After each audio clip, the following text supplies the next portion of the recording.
Oke, bismillahirrahmanirrahim. Assalamualaikum warahmatullahi wabarakatuh. Waalaikumsalam warahmatullahi wabarakatuh. Alhamdulillah hari ini di cuaca yang cerah sekali pagi ini ya Bu Eni ya. Eh, Bu Bu Eni, Eti. bagaimana kabarnya? Alhamdulillah baik Bu Eti. Alhamdulillah. Hari ini kita akan membahas mengenai kasus yang sudah kita sepakati bersama ya Bu Eni. Seperti Bu Eni sampaikan, kasus pertama yaitu Bu Eni wali kelas 6 di SD Negeri 106 Kota Bengkulu. Bu Eni meminta pendapat kepada rekan sejawatnya, yakni Bu Eti sebagai coach saya sendiri, bahwa ada seorang anak yang bernama Joko. Nah, si Joko ini di kelasnya selalu membolos dalam pembelajaran pendidikan agama Islam.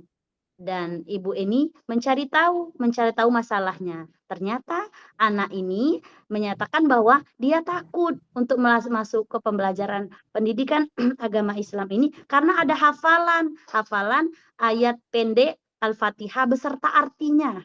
Nah, di situ jadi dia malas sekali untuk masuk dan akhirnya membolos pada saat jam pelajaran itu. Kita mulai coachingnya Ibu Eni? Boleh Bu Eti. Boleh. Assalamualaikum warahmatullahi wabarakatuh, Bu Eni. Waalaikumsalam Ibu Eti. Bagaimana kabarnya pagi ini, Bu Eni? Alhamdulillah baik Bu Eti. Bu Eti Nah, sendiri bagaimana Ibu? Alhamdulillah baik, sangat baik sekali. Sepertinya Ibu sedang bingung ya, mau raut-raut mukanya. Karena anak kita ini kan banyak ragam, banyak ciri-cirinya, unik-unik luar biasa. Jadi sepertinya Ibu ini sedang bingung sekali hari ini. Ada apa Bu? Ada sesuatu yang bisa Ibu ceritakan atau bisa kita bahas bersama di sini, Bu Eni? Iya Ibu. Ibu bisa membaca raut wajah saya ya Bu ya. Luar biasa ya Bu. Iya ini Bu, saya ini di kelas saya itu ada satu orang anak yang sering membolos pada saat mata pelajaran agama. Dia namanya Joko. Nah, kemarin akhirnya saya memanggil Joko. Saya bertanya mengapa dia sering membolos pada saat jam mata pelajaran agama. Ternyata si Joko ini takut dengan hafalan ayat pendek karena menurut dia ayat pendeknya itu terlalu panjang dan dia harus menghafalkan beserta artinya. Jadi dia ketakutan Ibu untuk menemui guru agamanya tersebut. Oh, si Joko yang di kelas Ibu itu ya? Iya, Oh Bu. iya ya, oh iya itu juga ya. Ternyata ada masalah juga ya, masalah bolosnya PAI ya. Emang sih ya, Iya, Bu. saya dengar juga dari Ibu kemarin juga sebelumnya pernah juga dia membolos, tetapi ini lebih sering lagi kata Ibu tadi ya. Iya. Dia tidak masuk dalam pembelajaran hafalan seperti itu ya Bu. Jadi sekarang posisinya Ibu bingung seperti itu ya menghadapi si Joko ini ya Bu ya. Bagaimana Iya, Bu. ini Mhm. pelajaran seperti itu? Oke. Pembelajaran PAI ya Bu atau hafalannya ya Bu ya? Iya, Bu. Mhm. Jadi bagaimana? Jadi begini, Bu, kan saya ingin sekali menolong dan mencari solusi dari permasalahan Joko tersebut, Bu. Mhm. Jadi menurut Ibu bagaimana, Bu? Oke, baiklah. Kita punya waktu yang tidak terlalu panjang ya, Bu, ya, karena ini situasinya kita jam istirahat. Jam istirahat ini kita cepat sekali. Jadi, menurut Ibu setelah kita percakapan ini, tujuannya dari percakapan kita hari ini, Ibu menginginkan apa sih? Iya, saya ingin itu Joko ini tidak membolos lagi, Bu, di saat jam mata pelajaran karena hafalan Al-Qur'an sih, Bu. Mhm, betul betul. Oh, begitu Begitu. ya, Bu? Iya. Mhm. Nah, kira-kira nih, Bu, wajarnya yang dilakukan Joko ketika jam pelajaran PAI ketika jam pelajaran PAI itu yang seperti apa sih, Bu? Menurut saya ini, Bu, si Joko masuk aja di jam mata pelajaran agama. Nggak usah takut dengan hafalan beserta artinya. Dia kan bisa minta kepada guru agama, agar hafalannya itu bertahap saja. Betul. Jadi, apa namanya, karena seorang anak itu idealnya mampu sih untuk menghafal Al-Fatihah beserta artinya, menurut saya ini loh, Bu. Oh, betul betul.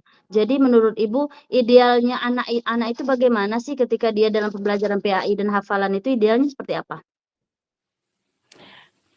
Iya, jadi kalau menurut saya anak, eee, si Joko itu sebenarnya bisa dia menghafal ayat pendeknya, seperti Mhm, itu, Bu. oke. Mhm mhm.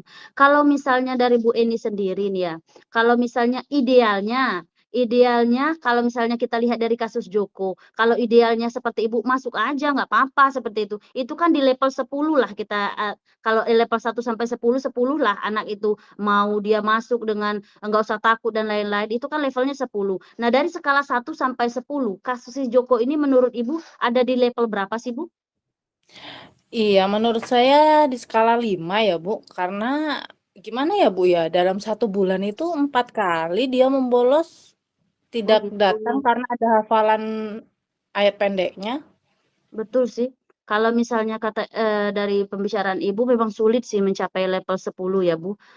Kalau misalnya dari Ibu sendiri karena 4 kali dari 5 itu bisa cuma 4 kali datang ya, Bu.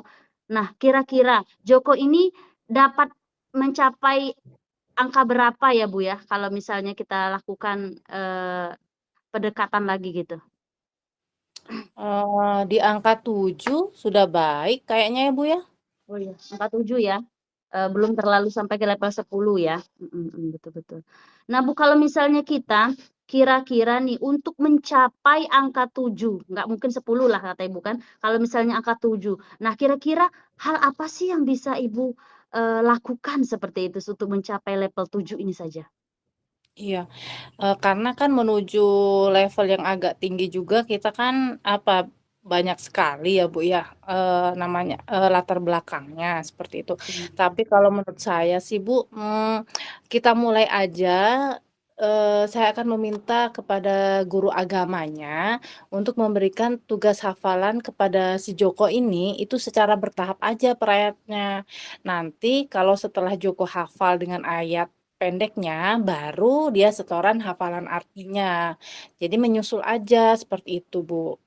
Betul betul betul, bisa ya kalau misalnya kita bertahap itu bisa membuat dia tidak membolos seperti itu, secara bertahap dia juga bisa hafal itu lebih baik ya, Bu, ya? Heeh, betul Iya, sekali. Ibu. Iya, menurut Ibu nih, apakah cara ini akan memberikan dampak yang lebih baik kepada Joko? Nah, Joko ini kan sudah kita beri tahapan-tahapan ini, apakah ini sudah baik belum menurut Ibu dalam pembelajaran PAI, khususnya pada hafalan dan kedisiplinan beliau? Menurut saya nih, Bu, ya, insya Allah sih akan berhasil, Bu, karena dengan cara seperti itu, anak itu nantinya tidak terlalu dibebani ya, Bu, ya, dengan hafalan ayat, sehingga dia merasa senang saja untuk bertatap muka dengan guru agamanya dan mau menjalankan kewajiban tugasnya dalam hafalan ayat pendeknya itu. Betul betul betul. Itu bagus sekali Bu, rencana yang sudah Ibu, sampaikan. Nah menurut Ibu lagi nih, kapan Ibu akan mengeksekusi ya, melaksanakan rencana, yang sudah Ibu sampaikan ini? Karena menurut Ibu kan, lumayan berhasil ini nanti insyaallah gitu. Mmm. Iya, Bu, insya Allah rencana sih besok saya akan menemui guru agamanya, Bu. Saya ingin, memberikan masukan, memberitahukan rencana saya ini, bagaimana mengatasi masalah Joko tersebut, Bu. Oh begitu. Jadi Ibu sampaikan langsung ke guru agamanya ya, bukan Ibu yang menyampaikan Iya, langsung Bu. kepada Joko. Ya bagus Iya, sekali, good sekali. Nah Ibu, saya tunggu ya Bu kabar baiknya dari Ibu. Insyaallah besok, minggu depan lah ya, minggu depan Ibu kita bertemu kembali dan saya ingin mendengar cerita dari Ibu kelanjutan kisah Joko. Mudah-mudahan, selesai ya Bu ya dengan, Joko semangat dan mampu menghafal dan disiplin lagi. Insyaallah ya Bu ya. iya, baik Ibu, terima kasih sudah memberikan dukungan dan solusi bagi permasalahan di kelas saya. Ibu selalu memberikan semangat buat saya. Ini akhirnya, saya agak plong sedikit nih, Bu, udah curhat-curhat sama Ibu, Alhamdulillah. udah Insyaallah. berdialog sama Ibu. Terima kasih ya, Bu, ya. Oke, sama-sama Ibu Eni. Oke, itulah tadi percakapan kami di kasus pertama. Ibu Eni sebagai coachee, saya sebagai coach-nya. Nah, selanjutnya, kita akan melihat kasus kedua. Kasus kedua ini Ibu Eni sebagai coach dan saya sebagai coach-nya. Silahkan Ibu Eni. Iya, terima kasih Bu Eti. Kita bergantian peran ya Bu Eti ya. Siap. Nah, ya, di kasus 2 ini Bu Eti menjadi wali kelas B1 yang hari ini telah disupervisi akademik ya Bu ya, disupervisi pembelajaran di kelas oleh kepala sekolah dan kebetulan saya kepala sekolahnya ya Bu Eti ya. Ini Siap. namanya agak-agak sama nih, Eti, Eni gitu ya. Siap, siap. Oke. Nah, kepala sekolahnya menyampaikan bahwa murid kelas yang diajar oleh Ibu Eti tidak kondusif di saat pembelajaran berlangsung. Dan kepala sekolah mengajak Bu Eti untuk melakukan coaching pembelajaran di kantor kepala sekolah. Gitu ya, Bu ya? Ya, Oke, ya, kita mulai ya, Bu ya. ya. Ya, bismillahirrahmanirrahim. Assalamualaikum warahmatullahi wabarakatuh, Bu Eti. Bagaimana kabarnya hari Waalaikumsalam ini? warahmatullah. Sehat Bu, Alhamdulillah. Lebih semangat hari ini Bu, karena akan disupervisi sama Ibu, coaching sama Ibu. Iya. Nah, sekarang bagaimana perasaan Ibu Eti setelah disupervisi tadi, Bu? Kira-kira gugup nggak, Bu, hari ini? Iya Bu, Alhamdulillah Bu, karena Ibu sudah mensupervisi saya, akhirnya legahlah perasaan saya. Karena saya merasa lama sekali menunggu giliran supervisi ini sendiri, ya. Karena supervisi ini saya nanti-nantikan bagaimana saya nanti akan mendapatkan umpan balik dari Ibu itu sendiri. Iya. Setelah supervisi tadi nih, Bu, menurut Ibu Eti, apa kelebihan dan apa kekurangan dari pembelajaran yang Ibu Eti lakukan pada hari ini? Oke, baiklah Ibu, sebelumnya saya menyampaikan kelebihan saya terlebih dahulu ya Ibu. Kelebihan saya dalam pembelajaran hari ini, saya mempersiapkan sekali konten materi yang akan saya ajarkan kepada anak. APE-nya saya siapkan, kemudian semua peralatan-peralatan materinya saya sudah siapkan semua. Namun satu Bu, saya kendalanya belum bisa mengkondusifkan anak saat di tengah-tengah pembelajaran itu. Wah, keren ya, Bu, ya. Ibu sudah mempersiapkan segalanya. Baik, hari ini kita akan membahas tentang keadaan kelas yang Ibu sebutkan tadi di saat pembelajaran berlangsung. Menurut Ibu sih, sudah mempersiapkan segalanya dengan baik, kegiatan rencana pembelajarannya sudah baik, dan sekarang apa sih tujuan yang Ibu harapkan dari percakapan kita hari ini? Iya, tujuan yang saya inginkan sekali, dengan kepala sekolah saya hari ini, saya ingin sekali Bu menciptakan, ruangan kelas yang kondusif untuk anak-anak ketika di dalam pembelajaran itu sendiri. Karena saya lihat Ibu ini berpengalaman sekali, sedangkan saya ini kan, terhitung baru ya di sekolah ini. Jadi saya ingin sekali mendapatkan, solusi atas, kondusifnya pembelajaran anak di dalam kelas, seperti itu. Iya.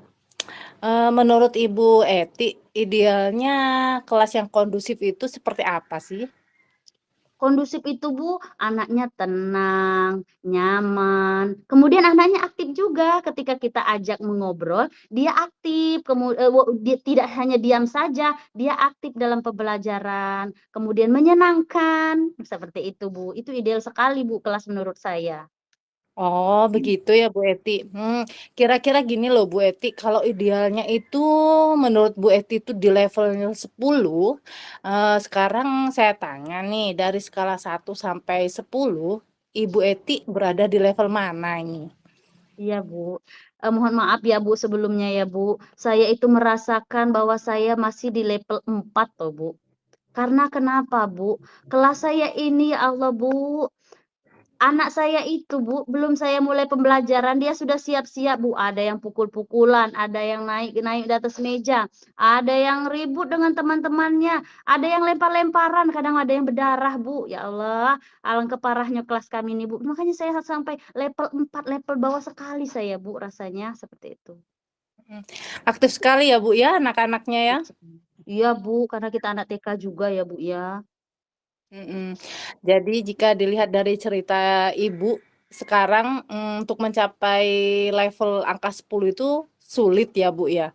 Tapi kira-kira Ibu Eti dapat tercapai di angka berapa nih?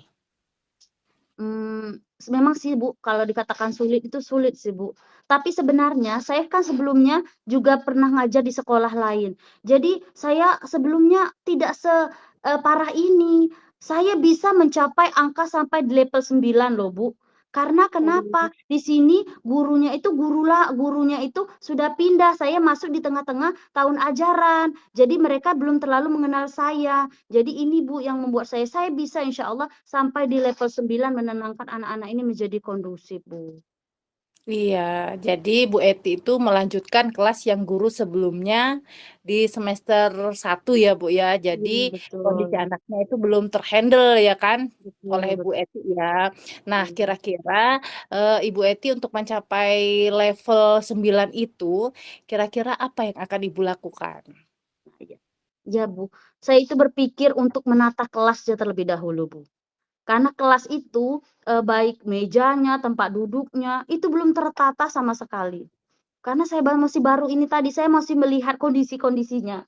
Jadi yang pertama saya akan lakukan atau menata kelas itu dulu, baik tempat duduknya, baik dekorasinya, baik apapun itu yang ada di kelas akan saya handle. Kemudian Bu, keyakinan kelas, saya lihat keyakinan kelas itu sudah tertempel di kelas, tetapi tidak ada, sosialisasi, kemudian, timbal baliknya, umpan baliknya kepada anak. Jadi anak tidak mengerti apa sih, keyakinan kelas yang sudah disepakati, seperti itu. Jadi saya akan menerapkan, pembelajarannya apa namanya tuh, pembelajarannya aktif, kemudian ada ice breaking-nya juga, ada keyakinan kelas, ada menata ruangan, kemudian memilih metode-metode yang cukup, yang pas, yang mantap, seperti itu, supaya kelasnya bisa menarik, seperti itu, Bu.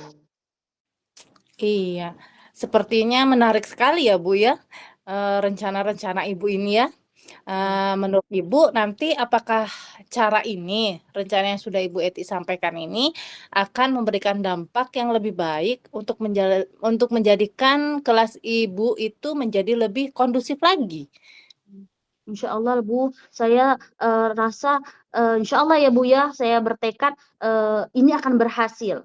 Karena selama ini kan memang benar keyakinan kelas itu di kelas hanya ditempel saja keadaan kelasnya, kemudian orang-orangnya di sana kurang diajak, keluar dari kelasnya. Nah itu insya Allah akan berjalan dengan baik Bu. Iya, Ibu Eti sangat semangat sekali nih, apa, rencananya ini. Kayaknya, rencananya ini udah matang bener ini ya. Insya Jadi, Allah. kira-kira kapan Ibu akan melaksanakan rencana yang sudah Ibu sebutkan tadi nih? Rencananya besok saya akan memulainya langsung, Bu, dengan memperbarui keyakinan kelas itu, dan keyakinan kelas itu akan saya tempel berbareng-barengan dengan anak, jadi ini akan saya mulai. Besok insya Allah saya akan memulai dengan langkah awal dengan keyakinan kelas terlebih dahulu. Iya, baik Bu Eti, saya juga, apa ya, menarik sekali sih rencana Ibu yang Ibu katakan tadi ya. Semoga nanti rencananya itu berjalan dengan baik. Saya tunggu kabar baiknya ya Bu Eti, minggu depan kita akan bertemu kembali, kita akan berbicara kembali, semoga rencana yang Ibu Eti utarakan tadi berhasil ya Bu ya. Semangat ya Bu Eti. Siap, semangat insya Allah, Bu. Terima kasih ya Ibu sebagai kepala sekolah yang baik yang sudah menuntun saya. Insya Allah saya akan membuat perubahan dari sekolah ini, insya Allah Bu ya. Iya, amin amin. Terima kasih ya Bu Eti. Ya, sama-sama Ibu. Eee Oke. Inilah Jadi dari, kasus 2 kami Ibu dari kelompok 5, kami sudah melakukan coaching antara coach dan coachee, kami sudah bergantian peran dan alhamdulillah kami sudah menikmati peran kami. Akhirnya mengalir terus ya Bu Eti ya, alhamdulillah. alhamdulillah, heeh, sangat senang Bu, terima kasih Bu Kamila sudah memberi kami fasilitas seperti ini, kami bisa saling belajar, saling mengisi di mana kekurangan dan kelebihan kami, seperti itu. Ya Kita lanjut lanjut ke refleksi ya, ya boleh. mhm, oke. Ini tetap di sini atau kita masuk ke room 1 Bu?